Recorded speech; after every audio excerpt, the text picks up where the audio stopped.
Kanagiri Educational Management Program. CO2 is necessary for photosynthesis.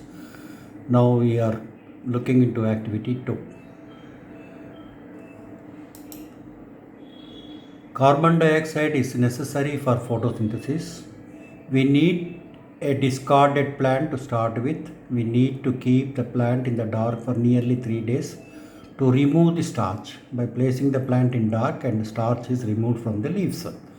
Arrange the apparatus as shown in figure. Take a wide mouthed transparent bottle. Now we will see the other things what we have to put.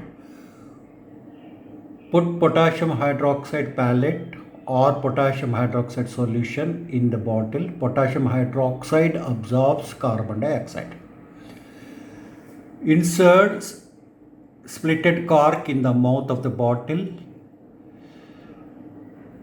Leave the plant in sunlight. After a few hours, test this leaf and any other leaf of this plant for presence of starch as mentioned in activity 1.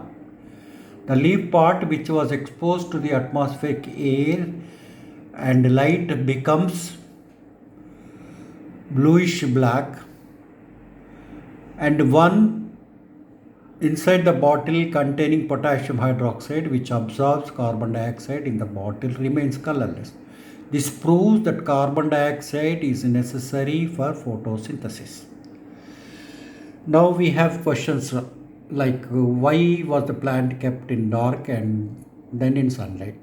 And we have already discussed when we keep the plant in dark, so the starch will be removed. And then again when we put in light and then photosynthesis will start. So I think we are with the presence of sunlight. And then starch we can find again when we keep the leaves outside. Why did we test 2 leaves in this experiment? We need to test 2 leaves in the experiment because one we have kept in potassium hydroxide, that half leaf. When we tested it with there will not be any color because there is no starch, because potassium hydroxide, so what it does, it removes carbon dioxide. So with this experiment we are very clear that carbon dioxide is a must for the photosynthesis. And then we came to know that chlorophyll is important and that carbon dioxide is also important in the activity 2. What observations we have made in this? Leaf exposed to the atmosphere are bluish black.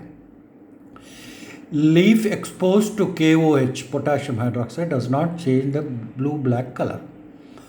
So the results being starch is present in the green part of the leaf only. Conclusion: presence of starch proves that chlorophyll is necessary for photosynthesis as it traps sunlight. And then we have seen in this activity 1. The one inside the bottle contains potassium hydroxide which absorbs carbon dioxide in the bottle remains colorless. This proves that carbon dioxide is necessary for the photosynthesis. And then this Mohl's half leaf experiment, I think it is clearly indicative. I think with this we are very clear. We need chlorophyll and we need carbon dioxide. And third activity being we need sunlight as well. Thank you.